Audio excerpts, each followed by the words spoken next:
मालेगांव शहर में 2 जुलाई को नितेश राणे बीजेपी के एमएलए आए और किला झोपड़पट्टी का बिला वजह एक मुद्दा उन्होंने छेड़ दिया। उसके बाद सबसे पहले हमने बोले कि कोई 2.5 फीट का आमदार आकर और बिला वजह मालेगांव शहर में फ़िरका परस्ती के नाम पर कोई झोपड़पट्टी उखाड़ने की बात करेगा तो हम ये होने नहीं देंगे। और लोक आयुक्त ने जो ऑर्डर दिया उस ऑर्डर पर बातचीत होना चाहिए और असेंबली अजलास जारी है। नितेश राणे का वापस अजलास में जो उन्होंने बात बोली वो सुनने के बाद मुझे ये महसूस होने लगा कि कहीं ना कहीं अब मामला बिगड़ सकता है, क्योंकि नितेश राणे लोक आयुक्त का ऑर्डर लेकर बात अपनी रख रहा था, लेकिन बात झूठ बोल रहा था। वहाँ सच बोलने के लिए या उस बात को काउंटर करने के लिए कोई नहीं था। मैं इससे पहले भी बोला कि हम लोग असेंबली में नहीं बोल सकते। एक संविधान है, दस्तूर है, जिसने जिसको जो इख्तियार दिया है, जमहूरियत है, वो उसका इख्तियार से वो जो जगह जिसके लिए है वो वहीं बोल सकता। मगर वहाँ कोई काउंटर नहीं किया इसको। ये बड़ी ताज्जुब बात बनी, बड़ी ताज्जुब लगा मुझे कि ऐसा जब वो बोल रहा है तो उसको काउंटर क्यों नहीं किया गया। कि लोक आयुक्त का ऑर्डर एकदम साफ है कि उन्होंने 3 तरीका वहाँ के रहने वालों के ताल्लुक़ से बताया था कि प्रधानमंत्री आवास योजना के तहत वहीं पर उनको घर बनाकर दे दिया जाए।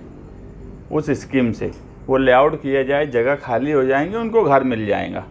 दूसरा ये कि हाउसिंग सोसाइटी रजिस्टर्ड करके वो लोग अपने खर्चे से बना ले।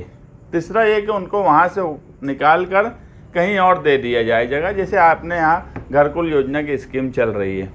उसने सिर्फ ये बोला कि उनको वहाँ से उखाड़ के दूसरी तरफ भेज दो। दूसरा, मेरी मालूमात ऐसी भी है कि ये भी इल्ज़ाम वहाँ लिखी में दिया गया कि वहाँ पर कई लोगों के आधार कार्ड 4-4, 5-5 आधार कार्ड हैं।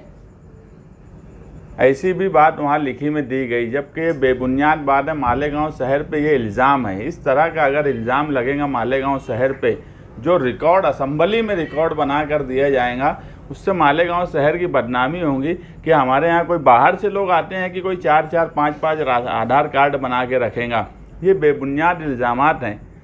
मैं पीर के दिन हमने पार्टी में जो हमारे ऊपर के लीडरान हैं उनसे बात की है कि हम स्पीकर से कोशिश कर रहे हैं मिलने की। पीर के दिन हम स्पीकर से मिलेंगे और कोशिश करेंगे कि कोई वक्त मिलकर हम लोक आयुक्त का जो ऑर्डर है उस क्लियर उनके सामने रख दें कि वो उनकी तरफ से कल कोई बात आ जाए और उसके बाद उलझन हो और भाग दौड़ बढ़ जाए। उससे पहले उनके सामने हम साफ तरीके से लोक आयुक्त का ऑर्डर क्या है। कलेक्टर उस वक्त जो थे हमारे, क्या नाम है उनका, सूरज मांडरेकर, उन्होंने क्लियर रिमार्क दिया हुआ है कि इनको वहीं पे बना के दो, प्रधानमंत्री आवास योजना की स्कीम इन पे लागू करो। ये सब बात वहाँ किसी ने बोला ही नहीं असेंबली में। तो ये सब बातें स्पीकर के सामने लिखी में देने के लिए हम बाहर कोशिश करेंगे। असेंबली में तो जाके हम दे भी नहीं सकते, बोलना तो दे भी नहीं सकते। तो हम कोशिश कर रहे हैं कि स्पीकर तक ये सारी बातें हम पहुंचा दें, ताकि बिला वजह जातिवाद पे, फिरका परस्ती के नाम पर अगर कोई मामला आगे बढ़ जाए तो उस पर कहीं ना कहीं रोक लगे।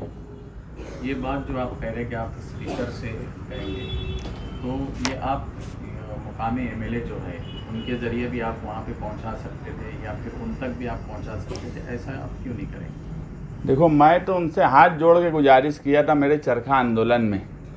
मैं कोई तनकीद नहीं किया था, मैं हाथ जोड़ के गुजारिश किया था कि उनको क्या क्या बोलना चाहिए, और अगर उनको कोई पेपर की ज़रूरत है या समझने की ज़रूरत है तो मुझे बोलेंगे तो मैं दौड़ा दौड़ा चला जाऊँगा उनके पास।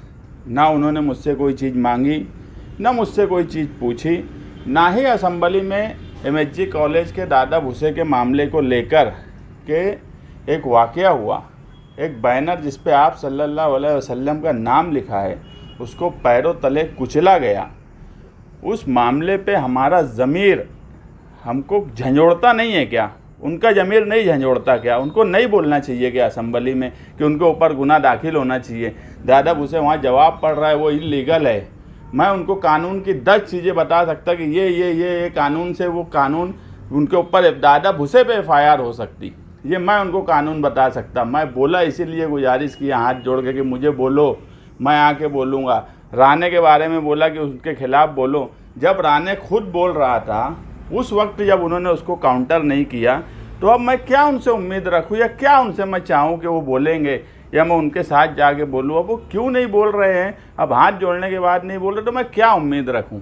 मैं एक चीज़ जानता हूँ कि मेरे नबी के नाम को अगर कुचला जा रहा है पैरों तले, मेरा ज़मीर झंझोड़ रहा है, मैं जो कर सकता हमने वो सब किया। हमने ज़िला SP से मिले, हमने एडिशनल SP से मिले, हम जो कर सकते थे वो भी किए। हम आगे भी उस मामले में क्या कर सकते हैं हम वो भी कोशिश कर रहे हैं, क्योंकि हमारा ज़मीर ज़िंदा है। हम जिस जगह पर हैं, हम रोड पे अगर कुछ कर सकते हैं, हम कोर्ट में कर सकते हैं, हम किसी ऑफिसर से मिल सकते हैं, हम सब किए। मगर वो क्यों नहीं कर रहे हैं, वो असेंबली में क्यों नहीं दादा भूसे के ऊपर FIR की बात बोल रहे हैं। वो जो लोग कैरियर गाइडेंस का प्रोग्राम कर रहा था उनका क्यों विड्रॉल करने की बात नहीं बोले। राणे जब बोल रहा था उसको काउंटर क्यों नहीं करे, लोक आयुक्त का ऑर्डर ऐसे बता के क्यों नहीं काउंटर करे। ये सवाल तो अब आप लोगों को उनसे पूछना चाहिए। आपने कहा कि इस्माइल मुझे बुलाएंगे तो मैं दौड़ो उनके पास चले जाऊंगा। मैं उस वक्त बोला ये बात, मतलब जब ये बात अभी पूछे कि कागज पत्तर वो स्पीकर से मिलने की बात, तो मैं बोला कि मैं तो उस वक्त भी बोला कि मैं दौड़ा चला जाऊंगा। आपने कहा कि मुफ्ती इस्माइल भी अगर मुझे बुलाएंगे मैं दौड़ा चला जाऊंगा। आपको उन्होंने 30 लाख का फंड दिया था, वो काम आपने नहीं किया, तो वो कैसे आपको बुलाएंगे। देखो ऐसा है कि मैं भी अभी वो एक वीडियो देखा, सुना भी। मुहर्रम है, अशूरे का टाइम है, गम का महीना है। मैं और किसी के गम के महीने में और इजाफा नहीं करना चाहता। बस मैं इतना ही बोलूँगा, लो आप अपने दाम में सयाद आ गया। जवाब तो 2-3 दिन के बाद कागज़ पत्तर के साथ ही मैं देता। मैं हवा में बात ही नहीं करता, मगर 7 मिनट की वीडियो में 4 मिनट में तो मैं जो बोल रहा हूँ कि लो आप अपने दाम में सयाद आ गया, इसमें कोई झूठ बात नहीं है। तगड़ा दूंगा लेकिन हवा में नहीं दूंगा। मुकामी MLA ने जो नुमाइंदगी की है, आप उसको कैसे देखते हैं? क्या वो वाकई किला झोपड़पट्टी के लोगों के लिए नुमाइंदगी थी या सिर्फ एक प्रोसीजर के तौर पर मतलब किया गया? क्योंकि जिस हिसाब से ना प्रूफ दिखाए गए, ना बात को उस ढंग से रखा गया कि जिससे झोपड़पट्टी में रहने वाले लोगों को फ़ायदा मिल सके, उसको आप कैसे देखते हैं?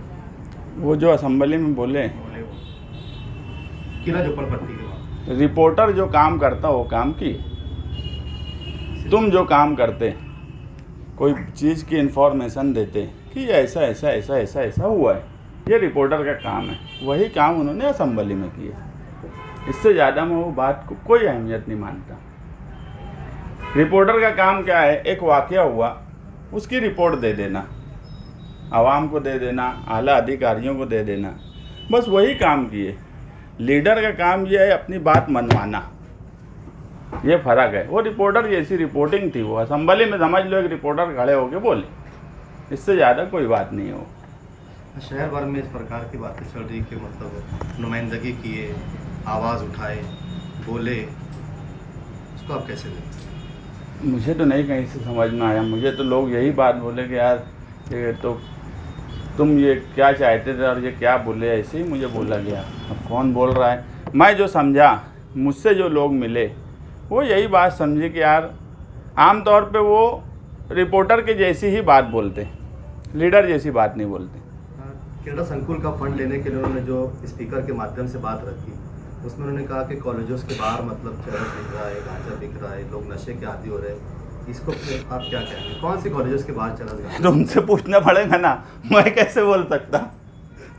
कॉलेज के बाहर का तो मुझे नहीं कहीं नज़र आता, और अगर उनको कहीं मालूम होगा या उनको समझा होगा तो ये तो वही बता पाएंगे कि कौन सी कॉलेज है, और नाम के साथ बोलना चाहिए। डर किसका रहता हो? मुझे अगर मालूम पड़ेगा फला कॉलेज या फला के घर के बाहर, किसी रुस्तम के घर के बाहर बिक रहे रहेंगे तो रुस्तम के नाम के साथ बोलूँगा। असेंबली में नीतीश राणे और दादा भूसे दोनों के खिलाफ कुछ नहीं कहा, ना पार्टी का नाम लिया, ना नीतीश राणे का नाम लिया। क्या कुछ साठ गांठ है? ये भी वही बताएंगे। आप कैसे देखते हैं? हमारा एक ही वो है कि यार फिरका परस्ती के खिलाफ जो माहौल शहर में बना, जो वाक़या हुआ, उस मामले में नुमाइंदगी की ज़रूरत है, वो होना चाहिए। इसीलिए मैं चरखा आंदोलन में जो बोला था, मगर उस ढंग की बात नहीं हुई। और जब हमारे शहर के बारे में कोई एमएलए गलत बयानी से दूसरा जाति धर्म के नाम पे बोल रहा हो, तो उस वक्त हमारे शहर के नुमाइंदे का काम है कि उसको जगह पे काउंटर करे और सच्ची बात जो है वो कागज़ के साथ बताएं। वो चीज़ नहीं हुई है। सर्कल बनने वाला था, उसके इब्तिदा में सब लोग थे, आप लोग थे, वो सर्कल क्यों नहीं बना, क्या वजह? वो उन्होंने इल्ज़ाम लगाया, मैं वो नहीं पूछ रहा हूँ, सर्कल क्यों नहीं बना? सारी बातों का जवाब दूंगा। मैं एक बात जो बोल रहा हूँ कि यार मैं नहीं किसी का असूरा के वक्त और गम बढ़ाना चाहता।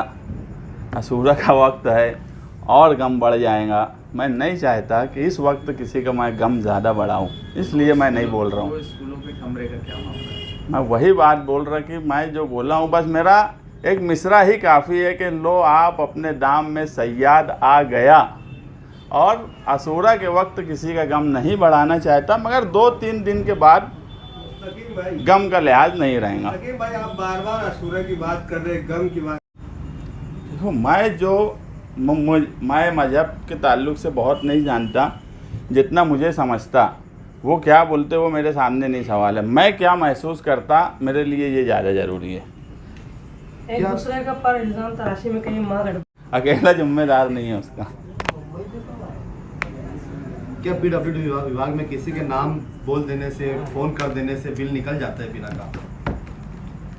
मुझे 7 मिनट की वीडियो में 4 मिनट में वो सब चीज़ें मिली है जो मेरी बदउनवानी की लड़ाई में एक बहुत बड़ा काम मुझे आगे देंगी।